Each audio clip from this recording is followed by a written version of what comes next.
Sir ಹಾಗಾದ್ರೆ ಇದು Japanese form of ಹೀಲಿಂಗಾ ನಾವು ಕಲಿತಿರೋದು? ಹೌದು ಹೌದು, ಅದು ನಿಜವಾಗಿ ಜಪಾನಿಂದನೇ ಬಂದಿರುವಂಥ ವಿದ್ಯೆ ರೇಖಿ. ಬಟ್ ಅದರ ಮೂಲ ನಮ್ಮ ದೇಶನೇ. ಎಲ್ಲ ವಿದ್ಯೆಗಳ ಮೂಲನೂ ಭಾರತನೇ. ಈಗ 64 ವಿದ್ಯೆಗಳನ್ನು ಹೇಳ್ಕೊಟ್ಟಂಥ ದೇಶಕ್ಕೆ ಇದೇನು ಗೊತ್ತಿಲ್ಲ ಅಂತ ಏನಿಲ್ಲ.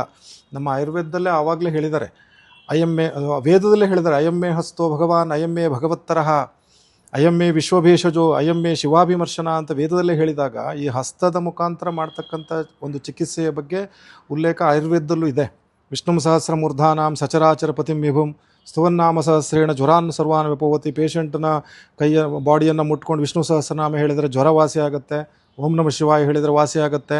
ಹಾಗೆಯೇ ಕಾಲಿಗೆ ಬಿದ್ದಾಗ ಕೈ ಇಡುವುದು, ದೇವರನ್ನು ಆಹ್ವಾನ ಮಾಡುವಾಗ ಕೈ ಇಡುವುದು, ಇದರ ಹಿಂದಿರುವಂಥ ಉದ್ದೇಶ ಒಂದೇ. ಒಂದು ಭಗವಂತನ ದಿವ್ಯ ಶಕ್ತಿಯನ್ನು ನಮ್ಮ ದೇಹಕ್ಕೆ ತಂದು ಹಸ್ತದ ಮುಖಾಂತರನೇ ಅದನ್ನು ಪಾಸ್ ಮಾಡಬೇಕಾಗತ್ತೆ. ಅದನ್ನು ಜಪಾನ್ನ ಡಾಕ್ಟರ್ ಮಿಕಾವು ಉಸುಯಿ ಅವರು ರೀಡಿಸ್ಕವರ್ ಮಾಡಿದ್ದಾರೆ ಅಷ್ಟೇ. ಅವರು ಅದಕ್ಕೋಸ್ಕರ ಒಂದು 21 ದಿನಗಳ ಕಾಲ ಅನ್ನ ನೀರು ಬಿಟ್ಟು ಧ್ಯಾನ ಮಾಡಿ ತಪಸ್ಸು ಮಾಡಿ ಕಂಡುಕೊಂಡು ಅನಂತರ ಮತ್ತೊಬ್ಬ ಮಾಸ್ಟ್ರಿಗೆ ಹೇಳ್ಕೊಡ್ತಾ ಅದು ನಮ್ಮ ದೇಶಕ್ಕೆ ಬಂತು. ನಾನು ಅದನ್ನು ನನ್ನ ಗುರುಗಳಾದ ಡಾಕ್ಟರ್ ವಿ ಚಲಂ ಅವರಿಂದ, KV ಪ್ರಭುಗಳಿಂದ ಅದನ್ನು ಕಲ್ತ್ಕೊಂಡೆ. ಹಾಗೆ ನೆಕ್ಸ್ಟ್ ನಾನೀಗ 3 ಲಕ್ಷಕ್ಕೆ ಹೆಚ್ಚು ಜನರಿಗೆ ಅದನ್ನು ಹೇಳ್ಕೊಟ್ಟಿದ್ದೇನೆ. 3,500ಕ್ಕೆ ಹೆಚ್ಚು ಮಾಸ್ಟರ್ಸನ್ನು ಮಾಡಿದ್ದೇನೆ, ಅದರಲ್ಲಿ ನೀವು ಕೂಡ ಒಬ್ಬರು.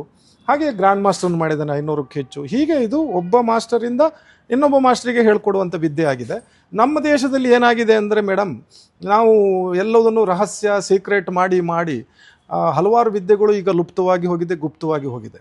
ಬಟ್ ರೇಖಿ ಮಾತ್ರ ಇವತ್ತಿಗೂ ಉಳಿಲಿಕ್ಕೆ ಕಾರಣ ಏನಂತಂದರೆ, ಇದನ್ನು ನಾವು ಬೇರೆಯವರಿಗೆ ಹೇಳ್ಕೊಟ್ಟಿರುವುದರಿಂದ, ಅದು ಹಾಗೆ ಮಾಸ್ಟರಿಗೆ ಸ್ಟೂಡೆಂಟ್ಸಿಗೆ ಅದನ್ನು ಪಾಸ್ ಆನ್ ಮಾಡ್ತಾ ಹೋಗಿರುವುದರಿಂದ ನಮಗೆ ಇವತ್ತು ಆ ವಿದ್ಯೆ ಇವತ್ತಿಗೂ ಕೂಡ ಉಳ್ಕೊಂಡಿದೆ, ಇನ್ನು ಮುಂದಕ್ಕೂ ಕೂಡ ಉಳ್ಕೊಳ್ಳುತ್ತೆ. ಇದೇನು ಹಾಗೆ ನಾಶ ಆಗಿ ಹೋಗುವಂಥ ವಿದ್ಯೆ ಅಲ್ಲ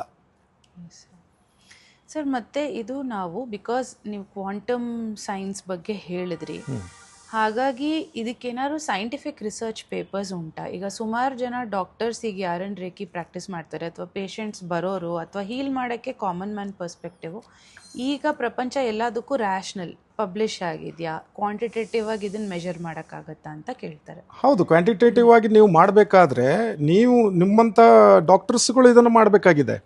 ಆಲ್ಮೋಸ್ಟ್ ಏನಾಗಿದೆ ಗೊತ್ತಾ ಮೇಡಮ್, ರೇಖಿ ಮಾಸ್ಟರ್ಸ್ಗಳಲ್ಲಿ ಡಾಕ್ಟರ್ಸ್ಗಳ ಸಂಖ್ಯೆ ತುಂಬ ಕಡಿಮೆ ಇದೆ, ಸೈಂಟಿಸ್ಟ್ಗಳ ಸಂಖ್ಯೆ ತುಂಬ ಕಡಿಮೆ ಇದೆ. ಮತ್ತು ಅದನ್ನು ಲ್ಯಾಬ್ನಲ್ಲಿ ಪ್ರತಿಯೊಂದನ್ನು ಕೂಡ ನೀವು ಟೆಸ್ಟ್ ಮಾಡಿ ಇದರಿಂದ ಆಗ್ತಕ್ಕಂಥ ಪ್ರತಿಯೊಂದನ್ನು ನೀವು ಆ ಡೇಟಾ ಇಟ್ಕೊಂಡು ಅದನ್ನು ಸೈಂಟಿಫಿಕ್ ವರ್ಲ್ಡಿಗೆ ಕೊಡಬೇಕಾಗತ್ತೆ. ಹಲವಾರು ಡಾಕ್ಟರ್ಸ್ಗಳು ಇದನ್ನು ಮಾಡಿದ್ದಾರೆ, ಡಾಕ್ಟರ್ಸ್ಗಳೇ ಕಲ್ತ್ಕೊಂಡು ಮಾಡಿದ್ದಾರೆ. ಆ ಎಲ್ಲ ರಿಸರ್ಚ್ ಪೇಪರು ನೀವು ಗೂಗಲ್ ಮಾಡಿದರೆ ಸಿಗುತ್ತೆ. ಬಟ್ ಎಲ್ಲದನ್ನೂ ನೀವು ಇನ್ನೂ ಮಾಡಲಿಕ್ಕೆ ಆಗೋದಿಲ್ಲ, ಪ್ರತಿಯೊಂದನ್ನು ಇದರಲ್ಲಿ ಮಾಡಲಿಕ್ಕೆ ಆಗದೇ ಇರ್ಬೋದು. ಬಟ್ ಇನ್ನು ಮುಂದಿನ ಒಂದು ಟೈಮಲ್ಲಿ ಇದನ್ನು ಮಾಡ್ಬೋದು. ಹಲವಾರು ಆಸ್ಪತ್ರೆಗಳಲ್ಲಿ ರೇಖಿ ಮಾಸ್ಟರ್ಸ್ಗಳನ್ನು ಇಟ್ಕೊಂಡಿದ್ದಾರೆ, ಹೀಲಿಂಗ್ ಮಾಡ್ತಾರೆ. ಡೆಲಿವರಿ ಆಗಲಿಕ್ಕೆ ಹೀಲಿಂಗ್ ಮಾಡಿಸ್ತಾರೆ, ಅಥವಾ ಅವ್ರ ಹತ್ರ ಆಗದೇ ಇರುವ ಕಾಯಿಲೆಗಳಿಗೆ ಹೀಲಿಂಗ್ ಮಾಡಿಸ್ತಾರೆ. ಅದನ್ನೆಲ್ಲ ಅವರು ಹೊರಗಡೆ ತಂದರೆ, ಅದನ್ನು ಒಂದು ಡೇಟಾ ಇಟ್ಕೊಂಡು ಅವರು ಅದನ್ನು ಹೊರಗಡೆ ತಂದರೆ ಮುಂದೆ ಇದರ ಬಗ್ಗೆ ಭಾಳಷ್ಟು ಮಾಡಲಿಕ್ಕೆ ಅವಕಾಶಗಳು ಬೇಕಾದಷ್ಟು ಇದೆ ಮೇಡಮ್. ಈಗಾಗಲೇ ಮಾಡಿದ್ದಾರೆ, ನೀವು ಅದನ್ನು ಸರ್ಚ್ ಮಾಡಿದರೆ ಸಿಗುತ್ತೆ.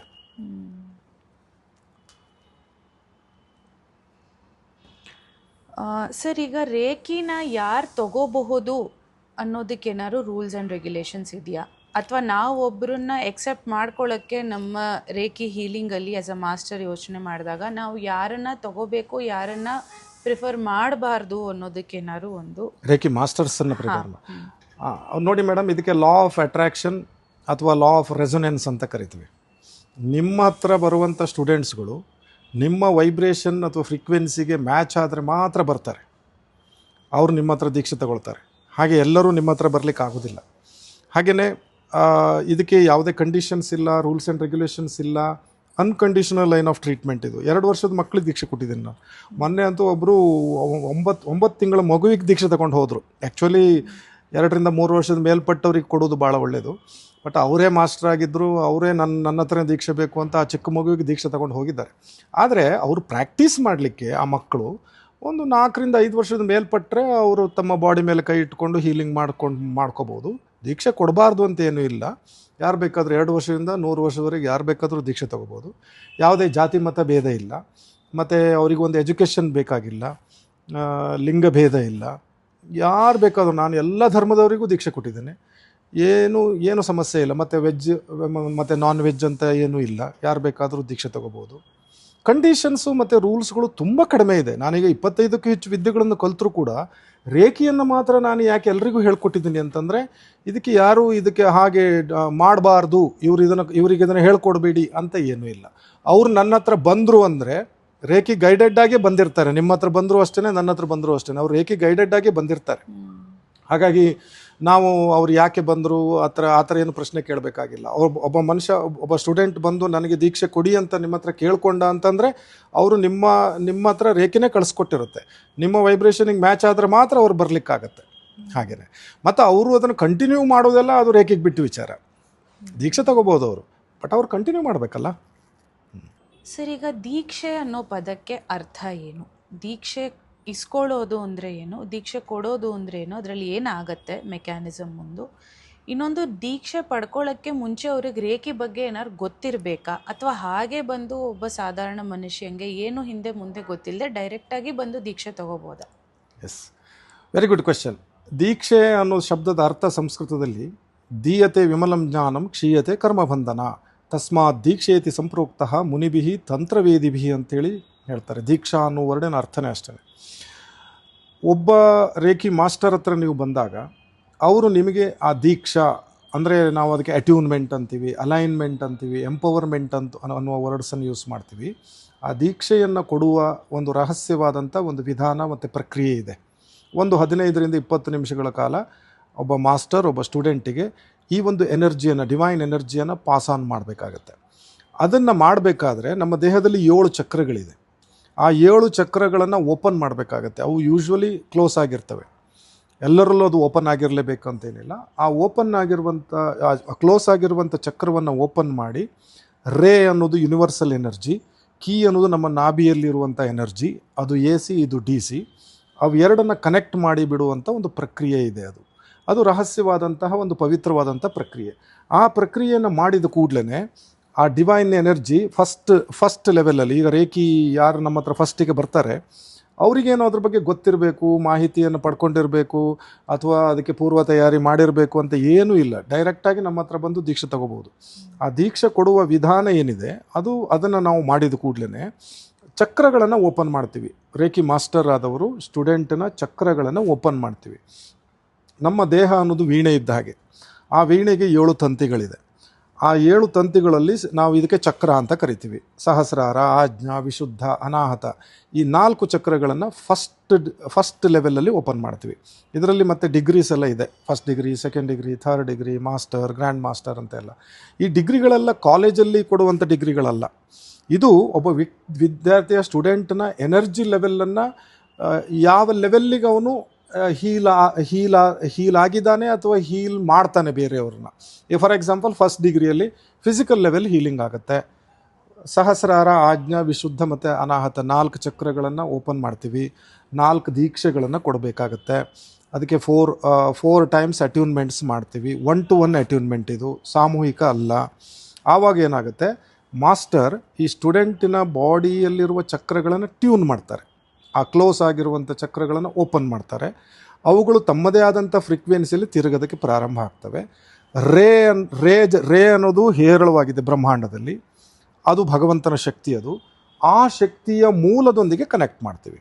ಆ ರೇ ಅನ್ನೋದು ಸಹಸ್ರಾರದ ಮುಖಾಂತರ ಬಂದು ಅನಾಹತ ಚಕ್ರಕ್ಕೆ ಬಂದು ಅಲ್ಲಿಂದ 2 ಹಸ್ತಗಳಿಗೆ ಡಿವೈಡ್ ಆಗುತ್ತೆ. ಅದಕ್ಕಿಂತ ಮೊದಲು ಕೀ ಜೊತೆಗೆ ಸೇರಿಕೊಂಡು ಹಸ್ತಕ್ಕೆ ಬರುತ್ತೆ ರೇಖಿಯಾಗಿ. ಇಲ್ಲಿ ಹಸ್ತ ರೇಖೆಗಳಲ್ಲ, ಅದು ರೇಖಿ. ಆವಾಗ 2 ಹಸ್ತಗಳ ಮುಖಾಂತರ ಒಂದು ಬಿಳಿ ಬೆಳಕಿನ ರೂಪದಲ್ಲಿ ಹೈ ಫ್ರೀಕ್ವೆನ್ಸಿ ಎನರ್ಜಿ ಫ್ಲೋ ಆಗುತ್ತೆ. ಆ energy nothing but god's energy. God is nothing but energy. ಆ ಎನರ್ಜಿಗೆ ನಮ್ಮ ಬಗ್ಗೆ ಎಲ್ಲ ಗೊತ್ತಿದೆ. ಏನು ಮಾಡಬೇಕು, ಎಲ್ಲಿ ಹೋಗಬೇಕು, ಈ ಬಾಡಿಯನ್ನು ತಯಾರು ಮಾಡಿದಂಥ ಶಕ್ತಿ ಅದು. ಸೊ ಅದನ್ನು ನಾವು ಹೊರಗಡೆ ಇಡುವುದು, ಕಳಿಸುವ ಬದಲಿಗೆ ಬಾಡಿಗೆ ಡೈರೆಕ್ಟ್ ಮಾಡ್ತೀವಿ. ಬಾಡಿಯ ಬೇರೆ ಬೇರೆ ಭಾಗಗಳ ಮೇಲೆ ಕೈ ಇಡ್ತಾ ಬರ್ತೀವಿ. ಒಂದೊಂದು ಪ್ಲೇಸಿಗೆ ಮಿನಿಮಮ್ 3 ಮಿನಿಟ್ಸ್ ಆದರೂ ಇಡ್ತೀವಿ. ಆವಾಗ ಏನಾಗುತ್ತೆ, ಈ ಎನರ್ಜಿ ಅಲ್ಲಿಗೆ ಹೋಗಿ ಅಲ್ಲಿರುವಂಥ ಕಾಯಿಲೆಯನ್ನು ಡಯಾಗ್ನೋಸಿಸ್ ಮಾಡಿ ಕ್ಯೂರ್ ಮಾಡುತ್ತೆ. ಆ ಕ್ಯೂರ್ ಮಾಡೋವಂಥ ವಿಧಾನ ಎಲ್ಲ ಭಾಳ ಡೀಪ್ ಆಗಿದೆ. ಬಟ್ ನಾನೀಗ ನಿಮಗೆ ಶಾರ್ಟಾಗಿ ಹೇಳ್ತಾ ಇದ್ದೀನಿ. ಹೋಲ್ ಬಾಡಿಯನ್ನು ರೀಚಾರ್ಜ್ ಮಾಡಲಿಕ್ಕೆ ಒಬ್ಬ ವ್ಯಕ್ತಿಗೆ 1ರಿಂದ 1.5 ಗಂಟೆಗಳ ಕಾಲ ಬೇಕು. ಇದು ಕೂಡ ಅನ್ಕಂಡೀಷ್ನಲ್, ಎಷ್ಟೊತ್ತಿಗೆ ಬೇಕಾದರೂ ಮಾಡ್ಬೋದು. ನಾನೀಗ ಸುಮ್ಮನೆ ಕೈ ಇಟ್ಕೊಂಡು ಹೊಟ್ಟೆ ಮೇಲೆ ಕೈ ಇಟ್ಕೊಂಡು ಕೂತ್ಕೊಂಡಿದ್ದೇನೆ ಅಂತಂದರೆ ಆ ರೇಖೆಯಲ್ಲಿ ಹೋಗ್ತಾ ಇರುತ್ತೆ. ಅಲ್ಲಿರುವಂಥ ಚಕ್ರ ಇರ್ಬೋದು, ಮಣಿಪುರ ಚಕ್ರ, ಸ್ಟೊಮಕ್ಕು, ಅಲ್ಲಿರುವಂಥ ಬೇರೆ ಬೇರೆ ಆರ್ಗನ್ಸ್ಗಳು ಎಲ್ಲದಕ್ಕೂ ಶಕ್ತಿಯ ಕೊರತೆ ಇದ್ದರೆ ಇದು ಮರುಪೂರ್ಣ ಮಾಡುತ್ತೆ ಅಷ್ಟೇ. ಆ ಶಕ್ತಿಯನ್ನು ಅಲ್ಲಿ ತುಂಬಿಸ್ಬಿಟ್ಟು ಆವಾಗ ಏನಾಗುತ್ತೆ, ನಾವು ರೀಚಾರ್ಜ್ ಆಗ್ತೀವಿ ನಮ್ಮ ಬಾಡಿ. ಅಷ್ಟೇ ಅಲ್ಲ, ಫಸ್ಟ್ ಡಿಗ್ರಿಯಲ್ಲಿ ಪ್ರಭಾವಳಿ ಅಂತ ಇರುತ್ತೆ ಒಬ್ಬ ಮನುಷ್ಯನಿಗೆ, ಅರ್ಧದಿಂದ 1 ಅಡಿವರೆಗೆ ಇರುತ್ತೆ ಒಬ್ಬ ನಾರ್ಮಲ್ ಮನುಷ್ಯನಿಗೆ. ಬಟ್ ಆ ದೀಕ್ಷೆ ತೆಗೆದುಕೊಂಡು ಕೂಡಲೇ ನೀವು ಯಾವ ರೇಖೆ ಮಾಸ್ಟರ್ ಹತ್ರ ತೆಗೆದುಕೊಂಡಿದ್ದೀರಿ ಅನ್ನೋದರ ಮೇಲೆ ಅದು ಮಿನಿಮಮ್ 5ರಿಂದ 10 ಅಡಿಗಳವರೆಗೆ ಹೋಗುತ್ತೆ ಆ ಪ್ರಭಾವಳಿ ಅಥವಾ ಆರಾ ಅಂತ ನಾವೇನು ಕರಿತೀವಿ ಅದು.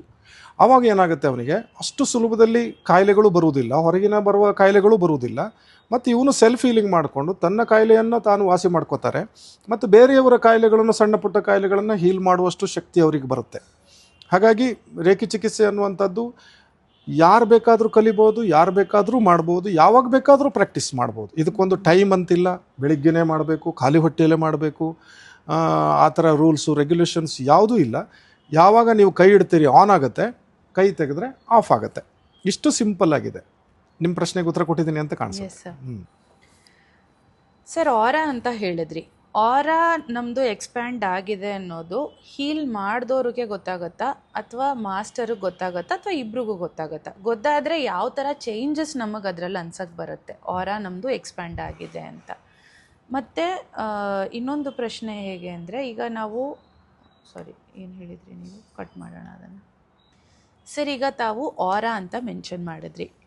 ಒಬ್ಬ ನಾರ್ಮಲ್ ವ್ಯಕ್ತಿ ಆರಾಗೂ ಹೀಲ್ ಆಗಿರೋ ಮನುಷ್ಯನ ಆರಾಗೂ ಅವರಿಗೆ ಹೆಂಗೆ ಗೊತ್ತಾಗತ್ತೆ ಅವ್ರು ಹೀಲ್ ಆಗಿದ್ದಾರೆ ಅಂತ? ಅಂದರೆ ಆರಾದಲ್ಲಿ ಹೆಂಗೆ ಗೊತ್ತಾಗತ್ತೆ?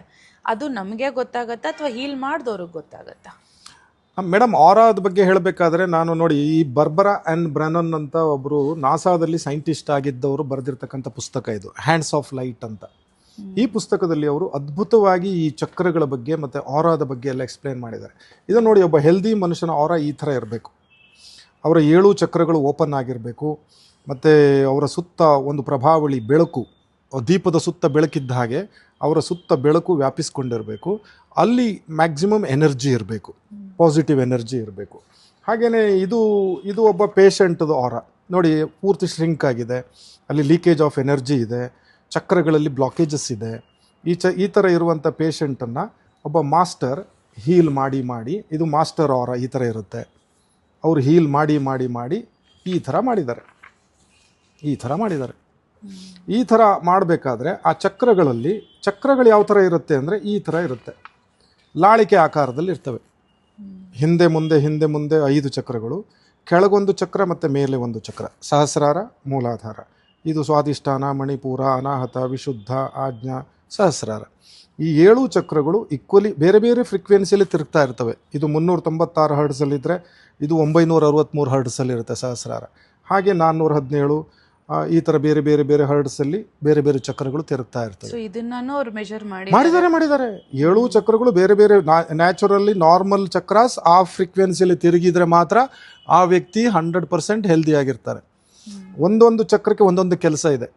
ಈಗ ಮೂಲಾಧಾರ ಚಕ್ರ ಅದು ಏನಿದೆ, ವಿಟಮಿನ್ ಎಮ್, ಅವರಿಗೆ ಅಬಂಡೆನ್ಸ್, ಪ್ರಾಸ್ಪರಿಟಿ ಇವೆಲ್ಲ ಒಬ್ಬ ವ್ಯಕ್ತಿ ಹತ್ರ ಬರಬೇಕಾದ್ರೆ ಈ ಚಕ್ರ 396 ಹರ್ಟ್ಸಲ್ಲಿ ತಿರುಗಬೇಕು. ಫೈನಾನ್ಷಿಯಲಿ ವೆಲ್, ಯಾವುದೇ ಸ್ಕ್ಯಾರ್ಸಿಟಿ ಇಲ್ಲ ಅಂದರೆ ಈ ಚಕ್ರ ಚೆನ್ನಾಗಿದೆ ಅಂತ ಅರ್ಥ. ಅವ್ರ ಹತ್ರ ಸ್ಕ್ಯಾರ್ಸಿಟಿ ಇದೆ, ಬಡತನ ಇದೆ ಅಂದರೆ ಅವ್ರದ್ದು ಈ ಚಕ್ರ ಕ್ಲೋಸ್ ಆಗಿದೆ ಅಂತ. ಹಾಗೆ ಸ್ವಾಧಿಷ್ಠಾನ ಚಕ್ರ ಸೆಕ್ಸಿಗೆ ಸಂಬಂಧಪಟ್ಟ ಚಕ್ರ, ಸೆಕ್ಷುವಲ್ ಹಾರ್ಮೋನ್ಸ್ಗಳನ್ನು ಬಿಡುಗಡೆ ಮಾಡುತ್ತೆ. ಮಣಿಪುರ ಚಕ್ರ ಪವರ್ ಆ್ಯಂಡ್ ಕಂಟ್ರೋಲ್ ಕೊಡುತ್ತೆ. ಅನಾಹತ ಚಕ್ರ ಪ್ರೀತಿ, ಪ್ರೇಮ, ದಯೆ, ಕರುಣೆಗೆ ಸಂಬಂಧಪಟ್ಟಿದ್ದು. ವಿಶುದ್ಧ ಚಕ್ರ ಕಮ್ಯುನಿಕೇಷನಿಗೆ ಸಂಬಂಧಪಟ್ಟಿದ್ದು. ಆಜ್ಞಾ ಚಕ್ರ ನಾಲೆಡ್ಜಿಗೆ ಸಂಬಂಧಪಟ್ಟಿದ್ದು. ಸಹಸ್ರಾರ ಚಕ್ರ ಸ್ಪಿರಿಚುವಾಲಿಟಿಗೆ ಸಂಬಂಧಪಟ್ಟಿದ್ದು. 7 ಚಕ್ರಗಳು ವೀಣೆಗೆ 7 ತಂತಿ ಅಂತ ಹೇಳಿದೆ ನಾನು. ಈ ತಂತಿಗಳು ಸರಿಯಾಗಿ ಇಲ್ಲ ಅಂದರೆ, ಒಂದು ತಂತಿ ಟೈಟು, ಒಂದು ತಂತಿ ಲೂಸ್ ಇದೆ ಅಂದರೆ ಸಂಗೀತ ಬರಲ್ಲ. ಅದಕ್ಕೋಸ್ಕರನೇ ನಮ್ಮ ಇವರು ಶಿಶುನಾಳ ಶರೀಫರು ಆವಾಗಲೇ ಹಾಡು ಬರೆದಿದ್ರು, ತರವಲ್ಲ ತಗಿ ನಿನ್ನ ತಂಬೂರಿ, ಸ್ವರ ಬರದೇ ಬಾರಿಸದಿರು ತಂಬೂರಿ, ಸಿದ್ಧ ಸಾಧಕರ ವಿದ್ಯೆಗೆ ಒದಗುವ ಬುದ್ಧಿವಂತಗೆ ತಕ್ಕ ತಂಬೂರಿ. ಇದು ಸ್ಪಿರಿಚುವಲ್ಲಿ ಕೂಡ ನೀವು ಮೇಲಕ್ಕೆ ಹೋಗಬೇಕಂದ್ರೂ ಕೂಡ ಈ ಚಕ್ರಗಳು ಕೂಡ ಬೇಕಾಗತ್ತೆ. ಈಗ ನೋಡಿ, ಕೆಳಗಿನ 3 ಚಕ್ರ ಮನಿ, ಸೆಕ್ಸ್, ಪವರ್, ಲೌಕಿಕ ವ್ಯಕ್ತಿಗಳಿಗೆ ಅದು ಬೇಕೇ ಬೇಕು. ನೀವು ಈ ಭೂಮಿ ಮೇಲೆ ಬದುಕಬೇಕಾದ್ರೆ ಬೇಕು. ಮೇಲಿನ 3 ಚಕ್ರಗಳು ಸ್ಪಿರಿಚುವಲ್. ಮಧ್ಯದ ಚಕ್ರ ಅನ್ನೋದು ಬ್ಯಾಲೆನ್ಸ್ ಮಾಡುತ್ತೆ, ಮೇಲೆ ಕೆಳಗೆ. ಆ 7 ಚಕ್ರಗಳು ಈಕ್ವಲಿ ಯಾರಲ್ಲಿ ಓಪನ್ ಆಗಿದೆ, ಅಲೈನ್ಮೆಂಟಲ್ಲಿ ಇರಬೇಕು, ಮತ್ತೆ ಬ್ಯಾಲೆನ್ಸ್ಡ್ ಆಗಿರಬೇಕು. ಆವಾಗ ಆ ವ್ಯಕ್ತಿಯ ಜೀವನದಲ್ಲಿ ಯಾವ ಕೊರತೆಯೂ ಇರುವುದಿಲ್ಲ. ಸ್ಪಿರಿಚುವಲಿ ಇರ್ತಾನೆ ಅವನು, ಯೋಗರಥೋವ ಭೋಗರಥೋವ ಎರಡನ್ನೂ ಮಾಡಿದ ಯೋಗ ಮತ್ತು ಭೋಗ ಎರಡನ್ನೂ ಈಕ್ವಲಿ ಆತ ಅನುಭವಿಸ್ತಾ ಇರ್ತಾನೆ, ಯಾವ ಸಮಸ್ಯೆನೂ ಬರಲ್ಲ. ನೀವೀಗ ಬರೀ ಆಧ್ಯಾತ್ಮಿಕ ವ್ಯಕ್ತಿ ಆಗಿರ್ತೀರಿ ಅಂತ ಇಟ್ಕೊಳ್ಳಿ, ಲೌಕಿಕವಾಗಿ ಏನೂ ಇಲ್ಲ, ನಿಮ್ಮ ಹತ್ರ ದುಡ್ಡೇ ಇಲ್ಲ ಅಂದರೆ ಯಾರು ಬೆಲೆ ಕೊಡ್ತಾರೆ ನಿಮಗೆ? ನೀವು ಎಷ್ಟೇ ಆಧ್ಯಾತ್ಮಿಕ ವ್ಯಕ್ತಿ ಆಗಿದ್ದರೂ ಕೂಡ ಲೌಕಿಕವಾಗಿ ಕೂಡ ಇರಲೇಬೇಕಾಗತ್ತೆ. ಈ ನಾವು ಭೂಮಿಯ ಮೇಲೆ ಚೆನ್ನಾಗಿರಬೇಕಾದ್ರೆ, ಇಲ್ಲಾಂದರೆ ನಾವೆಲ್ಲ ಹಿಮಾಲಯಕ್ಕೆ ಹೋಗಬೇಕಾಗತ್ತೆ. ಸೊ ಅದಕ್ಕೋಸ್ಕರ ಅದೇ ಥರ ಈ ಪ್ರಭಾವಳಿಯಲ್ಲೂ ಕೂಡ 6 ಲೇಯರ್ಗಳಿದೆ. ನೀವು ಕೇಳಿದ ಪ್ರಭಾವಳಿ ಹೇಗೆ ಗೊತ್ತಾಗುತ್ತೆ ಅಂತ, ಅದು ನಾವು ಸ್ಕ್ಯಾನ್ ಮಾಡಿದರೆ ಗೊತ್ತಾಗುತ್ತೆ. ನೀವು ನಿಮ್ಮ ಹಸ್ತಗಳನ್ನು ಉಜ್ಜಿಕೊಂಡು ಒಬ್ಬ ವ್ಯಕ್ತಿಯ ಹತ್ರ ನಿಮ್ಮ ಹಸ್ತ ತಗೊಬಂದರೆ, ಒಬ್ಬ ಹೀಲರ್ ಅವನಿಗೆ ಇವರು ಅವರ ಎಷ್ಟು ದೂರದಲ್ಲಿದೆ ಅಂತ ಹೇಳ್ಬೋದು. ಅದು ಅರ್ಧದಿಂದ 1 ಅಡಿ ಇರುತ್ತೆ ಮ್ಯಾಕ್ಸಿಮಮ್, 1.5 ಅಡಿ. ಒಬ್ಬರು ಯೋಗ ಧ್ಯಾನ ಎಲ್ಲ ಮಾಡ್ತಾರೆ ಅಂದರೆ 1.5ರಿಂದ 2 ಅಡಿ ಅಷ್ಟೇ. ಅದೇ ನಾವು ದೀಕ್ಷೆ ಕೊಟ್ಟಾಗ ಅದು 5ರಿಂದ 10 ಅಡಿವರೆಗೆ ಹೋಗೋದನ್ನು ನಾವು ನೋಡ್ಬೋದು, ಫೀಲ್ ಮಾಡ್ಬೋದು. ಪ್ರತಿಯೊಬ್ಬ ನಮ್ಮ ಕ್ಲಾಸಲ್ಲಿ ಬರೋ ಪ್ರತಿಯೊಬ್ಬರಿಗೂ ಕೂಡ ಆರಾ ನೋಡೋದನ್ನು ಹೇಳ್ಕೊಡ್ತೀವಿ ಫಸ್ಟ್. ಅದಾದ ಮೇಲೆ ಈ ಥರದ ಎಲ್ ರಾಡ್ ಅಂತ ಬರುತ್ತೆ. ಈ ಎಲ್ ರಾಡನ್ನು ಹಿಡ್ಕೊಂಡು ನಾವು ಆ ವ್ಯಕ್ತಿಯಿಂದ ದೂರ ಹೋದರೆ, ಈಗ ಹತ್ರ ಇದ್ದಂಥ ಈ ರಾಡ್ ದೂರ ಹೋಗ್ತಾ ತನ್ನಷ್ಟಕ್ಕೆ ಓಪನ್ ಆಗುತ್ತೆ. ಯಾವಾಗ ಅದು ಕ್ಲೋಸ್ ಆಗುತ್ತೆ ನೋಡಿ, ಆವಾಗ ಆರ ಕ್ಲೋಸ್ ಆದಾಗ ಅಲ್ಲಿ ಅದು ಓಪನ್ ಆಗಿಬಿಡುತ್ತೆ ತನ್ನಷ್ಟಕ್ಕೆ. ಸೊ ಅದೇ ಥರ ಕಿರ್ಲಿಯನ್ ಫೋಟೋಗ್ರಫಿ ಅಂತ ಇದೆ, ಇಲ್ಲಿ ಬೆಂಗಳೂರಲ್ಲಿ ಬೇಕಾದಷ್ಟು ಜನ ಮಾಡ್ತಾರೆ, ನನ್ನ ಹತ್ರ ಕೂಡ ಇತ್ತು ಮೊದಲು. ಅದರ ಮೇಲೆ ಕೈ ಇಟ್ಟರೆ ನಿಮ್ಮದು ಚಕ್ರಾಸ್ ಎಲ್ಲ ತೋರಿಸುತ್ತೆ, ಅದು ಆರಾಸ್ ತೋರಿಸುತ್ತೆ, ಯಾವ ಚಕ್ರ ಎಷ್ಟು ಪರ್ಸೆಂಟೇಜ್ ಓಪನ್ ಆಗಿದೆ ಅಂತ ಕೂಡ ಹೇಳ್ಬೋದು. ಅಲೈನ್ಮೆಂಟಲ್ಲಿ ಇದೆಯಾ, ಬ್ಯಾಲೆನ್ಸ್ಡ್ ಆಗಿದೆಯಾ, ಎಲ್ಲದನ್ನು ಹೇಳ್ಬೋದು. ಜಸ್ಟ್ ಕಿರ್ಲಿಯನ್ ಫೋಟೋಗ್ರಫಿಯನ್ನು ಸ್ಕ್ಯಾನ್ ಮಾಡಿಕೊಂಡು ನೀವು ಪೇಷಂಟದು ಪ್ರಾಬ್ಲಮ್ಸನ್ನು ಹೇಳ್ಬೋದು. ನಮಗೇನು ಬೇಕಾಗಿಲ್ಲ, ನಾವು ಜಸ್ಟ್ ಒಂದು ಪೆಂಡುಲಮ್ ಹಿಡ್ಕೊಂಡೇ ಹೇಳ್ತೀವಿ ಯಾವ ಚಕ್ರ ಎಷ್ಟು ಓಪನ್ ಆಗಿದೆ, ಯಾವ ಚಕ್ರ ಕ್ಲೋಸ್ ಆಗಿದೆ ಅನ್ನೋದು. ಜಸ್ಟ್ ಪೆಂಡುಲಮ್ ಡೌಸಿಂಗ್, ಪೆಂಡುಲಮ್ ಅಂತ ಬರುತ್ತೆ, ನೀವು ಅದನ್ನು ನೋಡಿರ್ಬೋದು ಭಾಳಷ್ಟು ಜನ. ಜಸ್ಟ್ ಅದನ್ನು ಹಿಡ್ಕೊಂಡು ತೋರಿಸಿದರೆ ಅದು ಕ್ಲಾಕ್ ವೈಸ್ ಆಗಿ ತಿರುಗಿದರೆ ಆ ಚಕ್ರ ಸರಿ ಇದೆ ಅಂತ ಅರ್ಥ, ಆ್ಯಂಟಿ ಕ್ಲಾಕ್ ವೈಸ್ ಆಗಿ ತಿರುಗಿದರೆ ಆ ಚಕ್ರ ಕ್ಲೋಸ್ ಆಗಿದೆ ಅಥವಾ ಅಲ್ಲಿ ನೆಗೆಟಿವಿಟಿ ಇದೆ ಅಂತ ಅರ್ಥ. ಈ ಥರ ಒಬ್ಬ ಹೀಲರ್ ಜಸ್ಟ್ ತನ್ನ ಕೈಯಿಂದನೇ ಹೇಳ್ಬೋದು, ಸ್ಕ್ಯಾನ್ ಮಾಡಿ. ಈ ಥರದ ಎಲ್ ರಾಡಿಂದ ಹೇಳ್ಬೋದು, ಪೆಂಡುಲಮ್ಮಿಂದ ಹೇಳ್ಬೋದು. ಹಾಗೆಯೇ ಕಿರ್ಲಿಯನ್ ಫೋಟೋಗ್ರಫಿ ನೋಡ್ಕೊಂಡು ನೀವು ಸೈಂಟಿಫಿಕ್ ಆಗಿ ಬೇಕು ಅಂದರೆ 1970s ಕಿರ್ಲಿಯನ್ ಅನ್ನೋ ರಷ್ಯನ್ ಸೈಂಟಿಸ್ಟ್ ಕಂಡುಹಿಡಿದಿರ್ತಕ್ಕಂಥ ಒಂದು ಕ್ಯಾಮರಾ ಅದು. ಅದರಲ್ಲಿ ಜಸ್ಟ್ ವ್ಯಕ್ತಿಯ ಸುತ್ತಲೂ ಈ ಎಕ್ಸ್ರೇ ಮತ್ತು ಸ್ಕ್ಯಾನಿಂಗ್ ಬೇರೆ ಎಲ್ಲದನ್ನು ಮೀರಿದಂಥದ್ದು ಅದು. ಅಂದರೆ ನಮ್ಮ ದೇಹದ ಸುತ್ತ ಇರುವ ಪ್ರಭಾವಳಿ ಮತ್ತು ಚಕ್ರಗಳನ್ನು ತೋರಿಸ್ತಕ್ಕಂಥ ಒಂದು ಇನ್ಸ್ಟ್ರೂಮೆಂಟ್. ಅದನ್ನು ನೋಡಿಕೊಂಡು ಕೂಡ ನೀವು ಸ್ಕ್ಯಾನ್ ಮಾಡ್ಕೋಬೋದು. ಸರ್, ಒಂದು ಡೌಟು, ಈಗ ತಾವಂದ್ರಿ ರೇಖಿ ಹೀಲರ್ ಆಗಿರೋ ಅಂಥವ್ರಿಗೆ ಆರಾ ಬೆಳೆದಿರುತ್ತೆ ಅನ್ನೋ ರೀತಿಲಿ ಕಂಪೇರ್ಡ್ ಟು ಕಾಮನ್ ಮ್ಯಾನ್. ಈಗ ನಾವು ಏನು ಮಾಡಿದ್ರೆ ಆ ಆರಾ ಕಡಿಮೆ ಮಾಡ್ಕೋತೀವಿ ಮಾಸ್ಟರ್ಸ್ ಆಗಿ ಕೂಡ? ಕಡಿಮೆ ಮಾಡ್ಕೊಳ್ಳೋದು ಒಂದು, ನಾವು ಎಲ್ಲಿ ಯಾವ ವಾತಾವರಣದಲ್ಲಿ ಇದ್ದೀವಿ ಅನ್ನೋದ್ರ ಮೇಲೆ ಡಿಪೆಂಡ್ ಇದೆ. ನಾವಿರುವ ವಾತಾವರಣದಲ್ಲೇ ನೆಗೆಟಿವಿಟಿ ಇದ್ದರೆ, ನೆಗೆಟಿವ್ ಎನರ್ಜಿ ಇದ್ದರೆ, ಅಲ್ಲಿ ನೆಗೆಟಿವ್ ವ್ಯಕ್ತಿಗಳಿದ್ದರೆ ಅವರು ನಮ್ಮ ಆರಾದಿಂದ ಎನರ್ಜಿಯನ್ನು ಹೀರ್ಕೋತಾ ಇರ್ತಾರೆ. ನಾವು ಅವರಿಗೆ ಎನರ್ಜಿ ವ್ಯಾಂಪೈರ್ಸ್ ಅಂತ ಕರಿತೀವಿ. ನಾವು ಯಾವ ವ್ಯಕ್ತಿ ಹತ್ರ ಕೂತ್ಕೊಂಡಿರ್ತೀವಿ, ಯಾವ ಪ್ಲೇಸಲ್ಲಿ ಕೂತ್ಕೊಂಡಿದ್ದೀವಿ, ಇವೆಲ್ಲ ಭಾಳ ಇಂಪಾರ್ಟೆಂಟ್ ಇದೆ. ನಾವು ಒಬ್ಬರು ಹೀಲರ್ ಆಗಿ ನಾವು ಭಾಳ ನೋಡ್ಕೋಬೇಕಾಗುತ್ತೆ. ನಾವು ಹೋದಂಥ ವಾತಾವರಣ ಹೇಗಿದೆ, ನಾವು ಕೂತ್ಕೊಂಡು ಮಾತಾಡ್ತಕ್ಕಂಥ ವ್ಯಕ್ತಿ ಯಾರು, ಏನು, ಇದೆಲ್ಲ ಗೊತ್ತಿರಬೇಕಾಗತ್ತೆ. ಎನರ್ಜಿ ವ್ಯಾಂಪೈರ್ಸ್ ಅಥವಾ ಪ್ಯಾರಾಸೈಟ್ಸ್ ಅಂತ ಕರಿತೀವಿ, ಅವರು ನಮ್ಮ ಶಕ್ತಿಯನ್ನು ಹೀರ್ಕೊಳ್ತಾರೆ. ಹಾಗೆಯೇ ನಮ್ಮ ಆರಾದಲ್ಲಿ ಕೆಲವು ಕಡೆ ತೂತುಗಳಾಗಿರ್ತವೆ, ಅಲ್ಲಿಂದನೂ ಕೂಡ ಎನರ್ಜಿ ಲೀಕ್ ಆಗಿ ಹೋಗ್ತಾ ಇರುತ್ತೆ. ಈ ಟ್ಯೂಬಿಂದ ಹೇಗೆ ಗಾಳಿ ಹೋಗುತ್ತೆ ಹಾಗೆ ಅದು ಕೂಡ ಹೋಗ್ತಾ ಇರುತ್ತೆ. ಅದು ಬಿಟ್ಟರೆ ನಾವು ಮಾಡ್ತಕ್ಕಂಥ ನೆಗೆಟಿವ್ ಥಾಟ್ಸ್ ಆ್ಯಂಡ್ ನೆಗೆಟಿವ್ ಫೀಲಿಂಗ್ಸಿಂದನೂ ಕೂಡ.